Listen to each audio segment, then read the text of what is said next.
Going live. It says you're live. Hello, welcome to the Dulcimer Crossing live stream.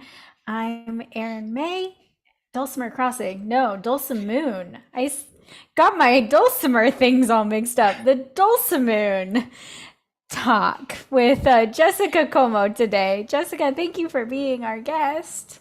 Thank you so All the much way for the from Pensacola, invitation. Florida. Yes, it's a joy to be here with you So I live was online. I was reminiscing about when I first met you, and I think it was Yes, at Western Carolina University when we both had youth scholarships. So we were both in yes, high school at that point. So right. I know you've Yes, been playing dulcimer for a long time. yes. But how did you get started? Well, it was a deliciously organic process, really. I love that. I was attending an event that my father sponsored for many years with the University of West Florida, the Festival on the Green. It was a delightful community event, with the craft booths and local figures from the community, um, you know, concerts and open air events and things like that. And one of my favorite artists at the time locally was a Celtic band called Sweet Prospect. And they featured the hammered dulcimer in their band prominently. And they said that anyone who was interested in learning to play the dulcimer could attend the Dogwood Dulcimer Association club meetings on Monday Uh-huh. nights and learn how to play. At the time, I was thinking that I would be connecting with the hammered dulcimer, but when I came to the meeting for the first time, I was in a room full of people playing the same instrument that I'd seen my grandmother playing once with my dad. I Hmm. said, "Oh my gosh, that's it. It's the mountain dulcimer. I think this is something that I could do." Um, I had sort of self-taught myself some music on the keyboard and tinkered around with all kinds of things at home. So when I got those strings and frets under my fingers, it just was a very Hmm. natural fit. I felt very much at home. It just sort of rolled out intuitively after my first early lessons with the club, learning how to Uh-huh. strum and what the different frets were and so forth. And it stayed with me ever since. This was back in 2003, I believe. Yeah, 2003 is when I first Yeah. started playing dulcimer. And as you mentioned, Aaron, things really blossomed when I was able to attend the Western Carolina University's Mountain Dulcimer Week for 2 years in a row as a youth scholar. And that was Nice. such a rich experience for seeing the different styles that could be played upon the mountain dulcimer, just Right. what diversity there was in the potential of the instrument itself, and what different people in the dulcimer community and the folk music world had done to express themselves on this instrument, the traditions that gave rise to the mountain dulcimer itself, and the music that's traditionally played upon it. And that Hmm. really, I would say, is um, what let me know more than anything else that there was a place for my music in the mountain dulcimer world. Yeah. Yeah. I love that. The the sort of week-long festival kind of events that Yes. really focus on education are really inspiring places to Yes, if go. you're starting out with the mountain dulcimer or looking for more inspiration in your mountain dulcimer journey, there really is no replacement for the immersive festival experience. Yeah. It's and when we say festival, it's more than just a celebration, it's an educational, immersive experience. So it those are some of the most precious memories of my life are, you know, surrounding dulcimer festivals, whether they're weekend events or week-long events, just connecting with unique, genuine people, artists, music lovers. It's really special. Yeah. Yeah. It is. So you mentioned your grandmother as a Yes. person who had played the dulcimer a little bit, which is Yes. amazing. I didn't know that part of your story. Well, Um, yeah, it was more something she'd experimented with, not uh-huh. something that Uh-huh. took for very long, but music was definitely a part of my family, and that's where I had my first exposure to it. I eventually ended up inheriting the dulcimer when she passed away. I named it Oh. Gloria because it's a church dulcimer. It was a kit dulcimer, I believe, Uh-huh. and it doesn't have any sound holes except for a single cross, and it just has a very interesting vibration. It's seed shaped, like the Uh-huh. kind of shape that was traditional for playing in church. So yeah, I should bring Yeah. that out and play it a little more now that I'm thinking about it. Oh, I love it. Those instruments that have connections are really special, you Absolutely. know. It's like it's one thing to have an instrument. I always think, I wonder what stories these instruments would be able to tell, even Yes. some of these older instruments, they've been Absolutely. around. Are there other women who were important in your formative years with the dulcimer that you would name and identify? Yes, definitely. I would have to say that in connection with the WCU Mountain Dulcimer Week, that Lois Hornbostel was one of my greatest mentors, who was a woman, and um, Yeah. she believed in me enough to accept the application so that I could come and grow as a mountain dulcimer player. And eventually, she gave me my first teaching opportunity as well with the mountain dulcimer. She invited me to be an instructor at Dulcimerville in one of its final Ah, years. And so yeah. that was where the first time that I had a professional mountain dulcimer teaching opportunity, and that was very exciting. But she was always an affirmative force, Hmm. for my style, for the growth of my playing abilities, and I'll forever be indebted to her influence there, and also just learning from her playing style too. Though I wouldn't say that I was directly trying to imitate any aspect of her style. We just ended Hmm. up gravitating towards similar genres, Celtic music, traditional English music, just international Hmm. folk. So we had a lot in common there. So that was an affirmation to my interests as I was growing as Yeah. an artist as well, that Right. this is something that was suited to the mountain dulcimer. Yeah. Yeah. I know a lot of your repertoire is not necessarily that which is typically first associated with mountain dulcimer. It's not Right, like a lot of old time Appalachian fiddle tune right. kind of Yes, yeah, right, music. So right. tell me a little more about your journey of like discovering and arranging that music for the mountain dulcimer, and how did you get there? Absolutely. So I do have a great respect for the traditional music associated with the mountain dulcimer, and there are some Appalachian songs that I've loved and arranged, but it Yeah. is true.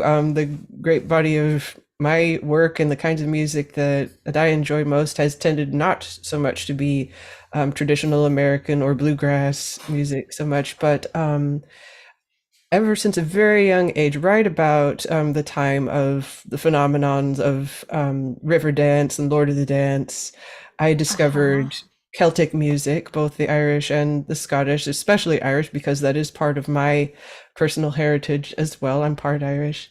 And Nice. so that was definitely there, maybe from about the age 7 or 8, and even more. Um, I just kept discovering more. The chieftains, but then among female artists, some of the most influential for me growing up in terms of discovering my style would be like Lorena McKennett.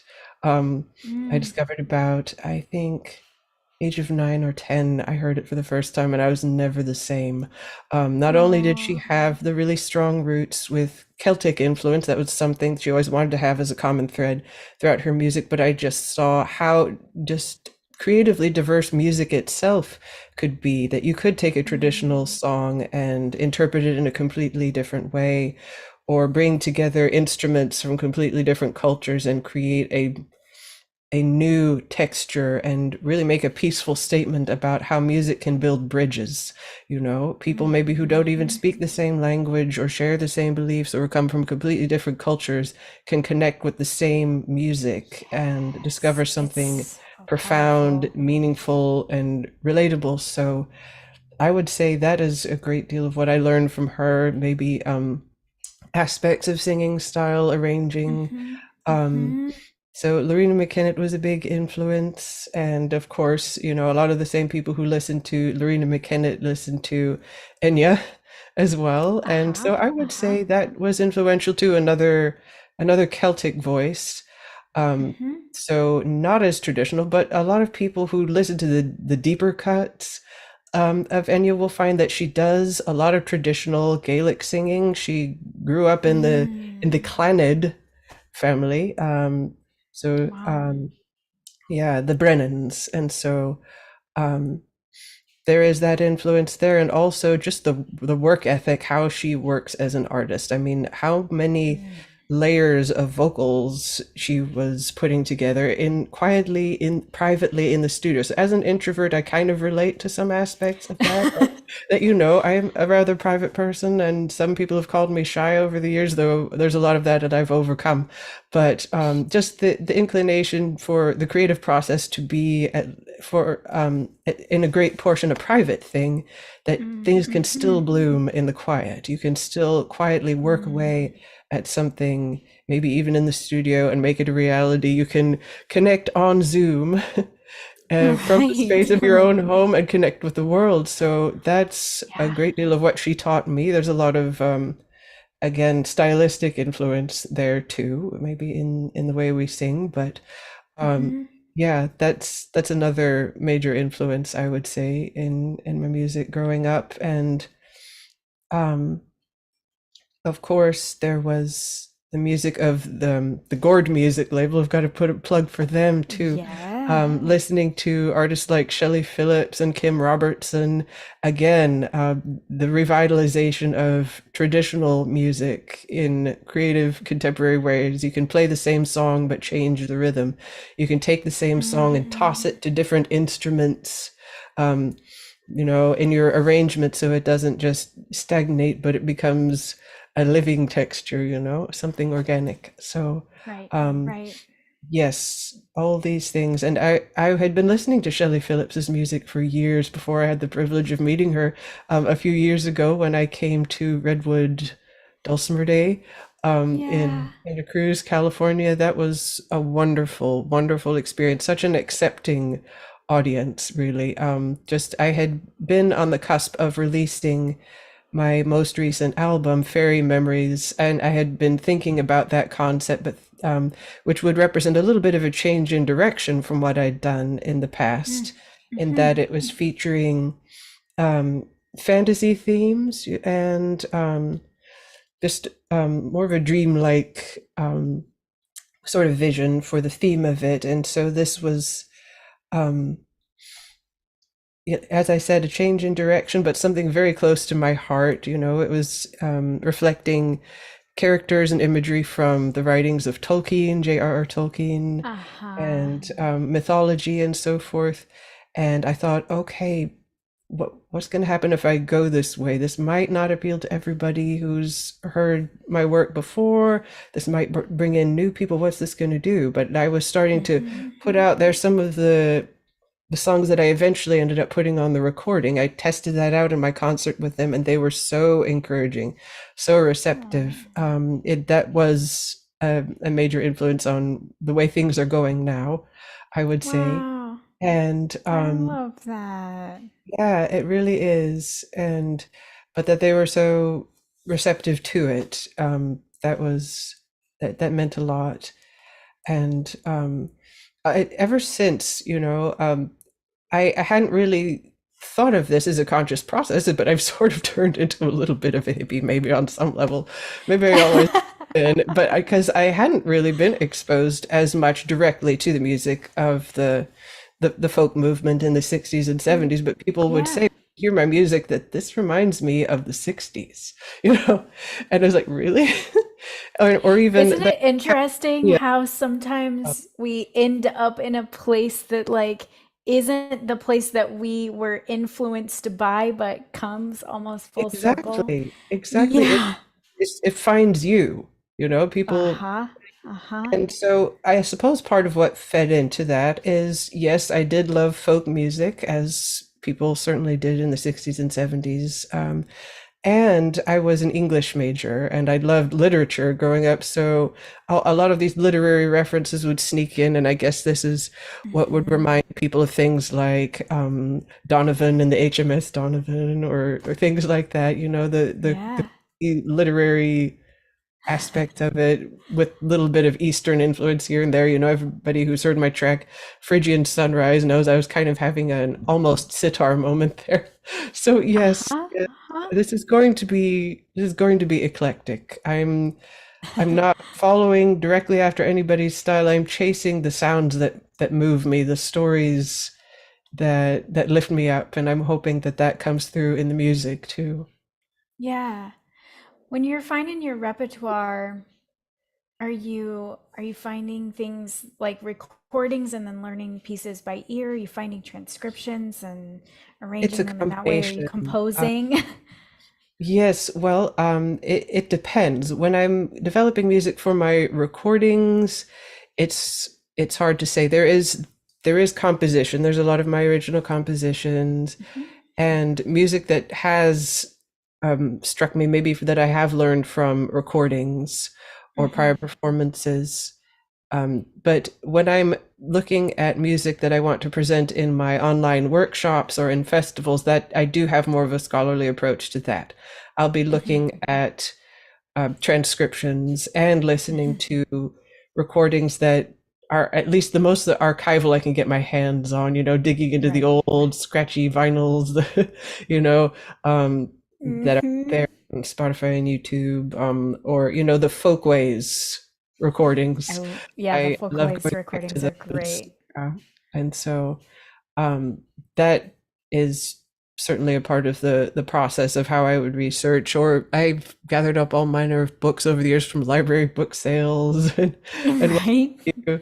And so sometimes when I'm searching for a theme, I'll be just thumbing through the materials. But it's also just like, what am I feeling? That I feel drawn to according to the seasons of the year. Um, because when I have a workshop, I want it to be connected as fairly often with what's going on in the year. So we will have a Midsummer's Daydream or an Irish Harvest Festival and things like that. So sometimes the theme will come first and then Hmm. the material gathers, or if the well's running dry, okay, what do we have out here? That's it. Yes. Uh-huh. Uh-huh. But I yes, it's a think I combination. think you've done maybe the most sort of individual one-off workshops of anyone I know of kind of putting together a theme and creating a like we're gathering for this one time to go through the music and I think it's really lovely how you put those workshops together Thank and you. I always get excited. I'm like, oh, Jessica has another workshop coming up. I just saw one on Facebook yesterday. So sweet. And yeah, it is fun working with that model because then people have the freedom to come and go as they're able. But that being Mhm. said, it has drawn a fairly loyal base, A lot of the same people will come. Yeah, Oh, yeah, but then I'll be delighted during registration time when I see someone who I haven't seen for a long time or somebody right. new. So while we do have, I would say, a loyal base for the online workshops, we do have a lot of movement of people who will be away for a time and then will come back, or new people coming in. So Yeah. it Yeah, be I've been really encouraged at the sort of rotation through. I kind of thought, maybe in 2020 we like um wore everyone out, right? We had everything is online and there's a lot of it and like maybe we've just saturated the market and I have been really encouraged to see that there's just always people who are excited about learning to play the yes, dulcimer and the yes. online resources and tools are really valuable for that.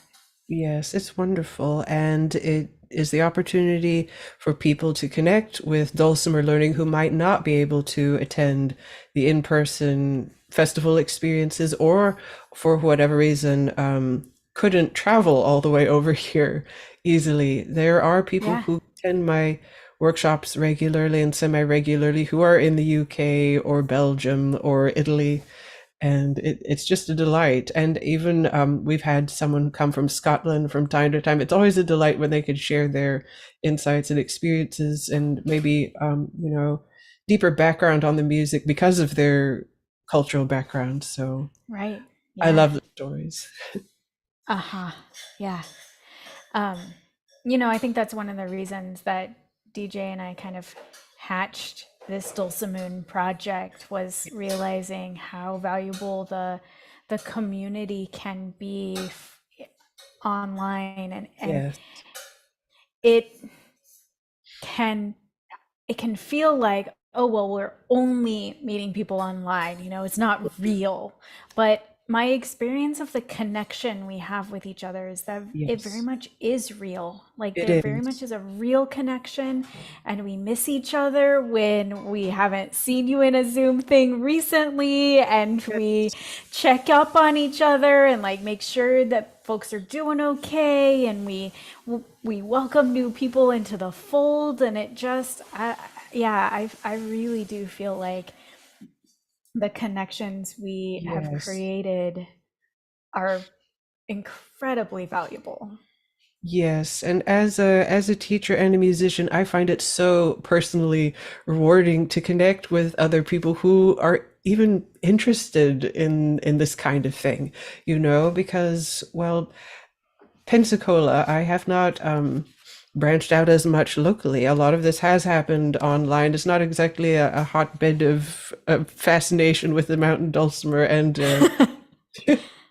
with the folk music, medieval connections with the mountain dulcimer, etc.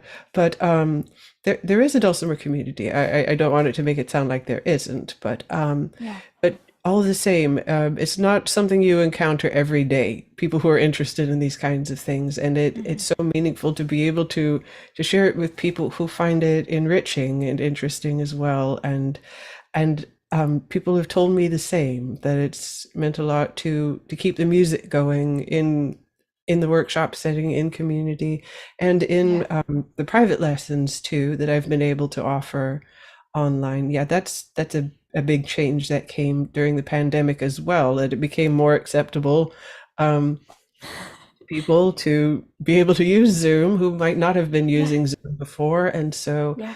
feel more comfortable with that. And so it's worked out for me to be able to offer people lessons remotely. So yeah, but I do Yeah. find it personally very rewarding, and it's meant a lot to hear that other people feel the same. Hmm. Hmm.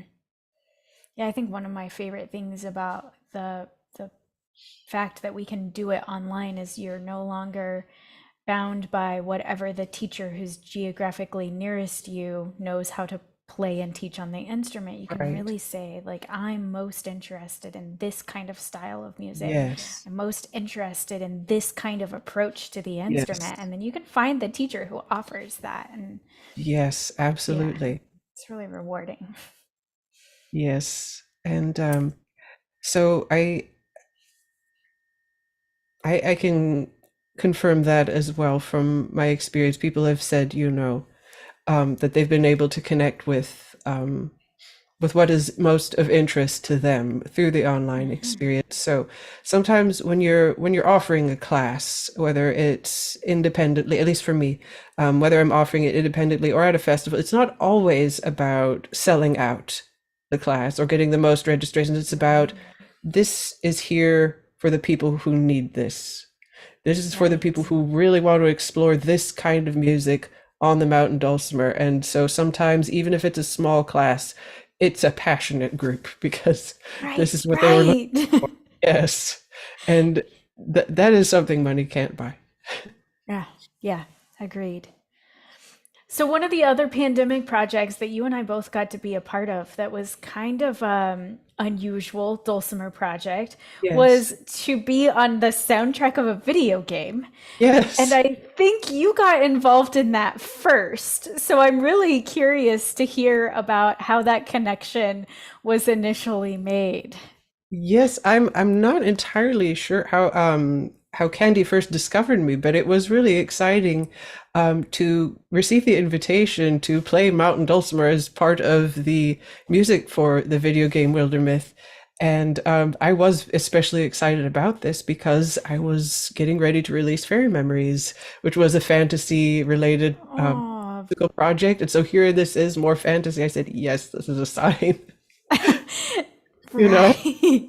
So that was very interesting to get insight into the process of recording professionally for a multi-instrumental project. Like you're adding your sound to a composer's vision as opposed Yeah. to just improvising on your own and layering. And I hadn't worked as much with a click track. I was, working more by ear, even when I was doing multi-layered tracking for myself. So here I am thinking, okay, if this is going to work with what everybody else is doing, I better listen to this click.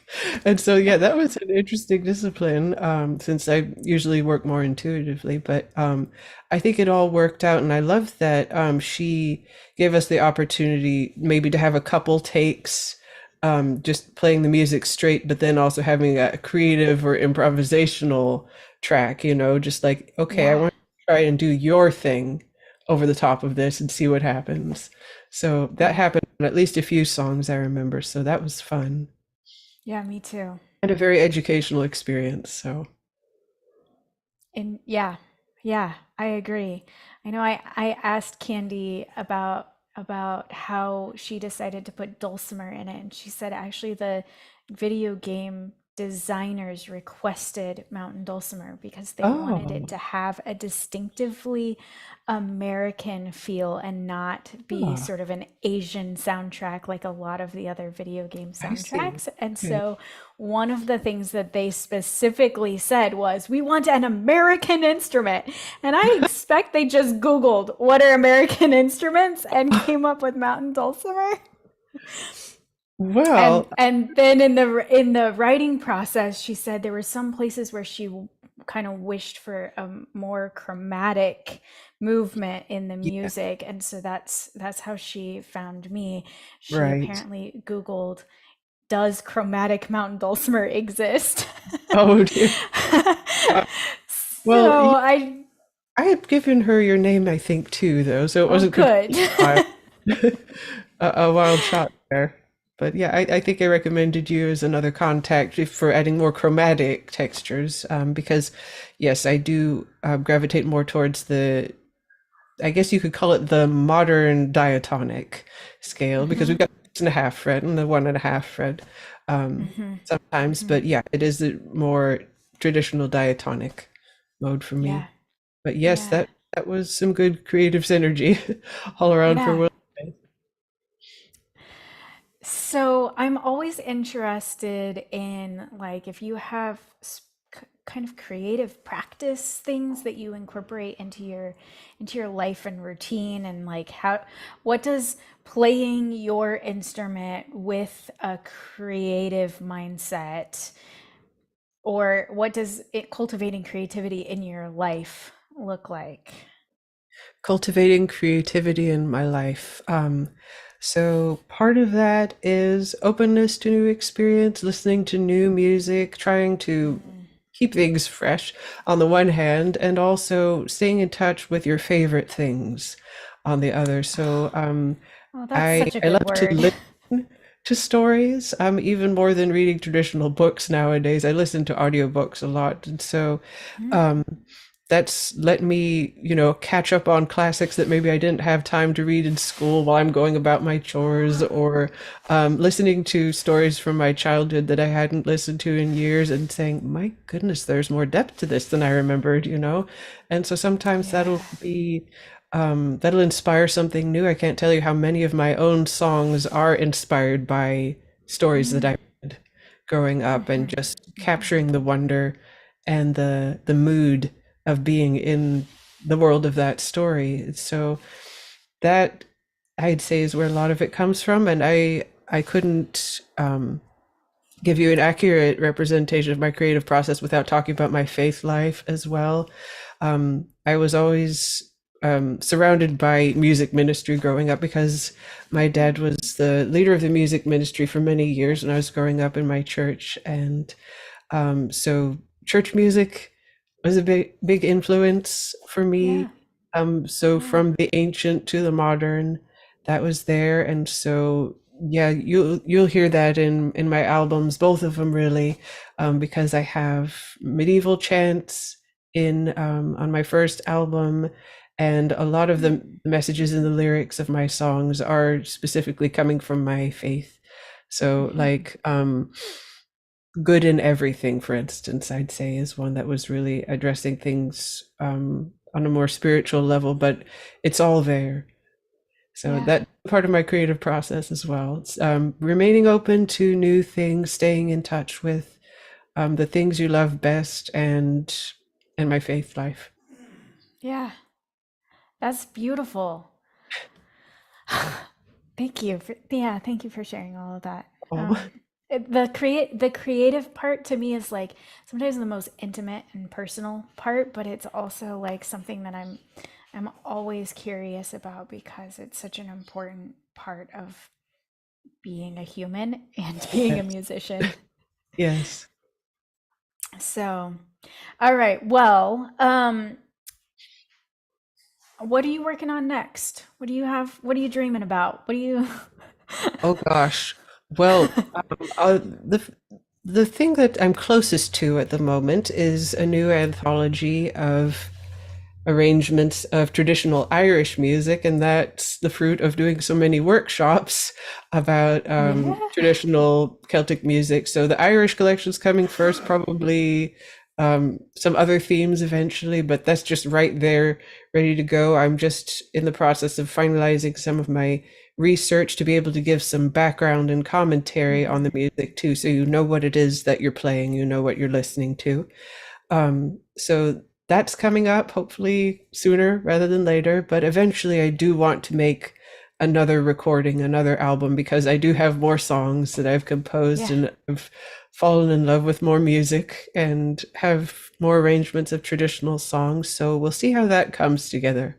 I've also been um, coming back to getting some vocal coaching and voice lessons. That's something I hadn't Mm. for years, but Mhm. I'm discovering so many different things that about my voice. You know, I've always been singing, but it's that's another one of the things that's kept the creative energy going. Yeah. Is exploring that side of thing, getting back in shape to get back into the recording studio for singing as well as playing. So, I would say teaching lessons and teaching workshops keeps me accountable for keeping my fingers busy. So Yeah. but that's what's going on behind the scenes right now. I love it. And we are very excited that you're going to be one of our teachers for the Dulcimoon Festival in January Yes, I'm next looking year. very much forward to that. Yeah, we really want the Dulcimoon project is kind of equal parts about quality education and also those being curious and cultivating creativity and um, helping people find their own sound in their instrument. And Yes. all of the things that you talked about today make you a Yes. perfect match. So I'm very excited Your to have dulcimer you. identity. Yeah. Yeah, Abs- exactly. All right. So jessicacomo.com is your website, right? JessicaComeauDulcimer.com. Yes. jessicacomo.dulcimer.com. Yes. Very good. Is there anything that I missed that you want to tell folks about? I think we've had a wonderful discussion, and I think we covered a lot of different topics that I wanted to be able to share, and I've been delightfully surprised by the things that came up as well. But Yay. yeah, just that there is more to be found at my Mm, website that tells you about projects that I've completed, recordings I've made, the different books that I have, and the different events I'm involved with. So if you want to see what my next workshop is or what festivals I'm going to be at, that's where you can see it. And also more about, as I said, I had my two albums and I also have my books, Mountain Dulcimer, Wildflowers, which was the first collection I had. It's pretty eclectic, different genres, and it's got a lot of instructional material on there on how to play the music as well. And mhm. then I have my Christmas collection with Quiet Joy, and oh yeah, the Cantigas de Santa Maria. It's a collection of medieval music from Mountain Dulcimer. So yes, feel free to explore. I'd love to hear from you. Fantastic. Thank you so much, Jessica. It's been And lovely to thank you visit again with for you the today. invitation. It's been a delight. All right. Take care, everyone. Thanks for joining us. Thank you. Bye bye.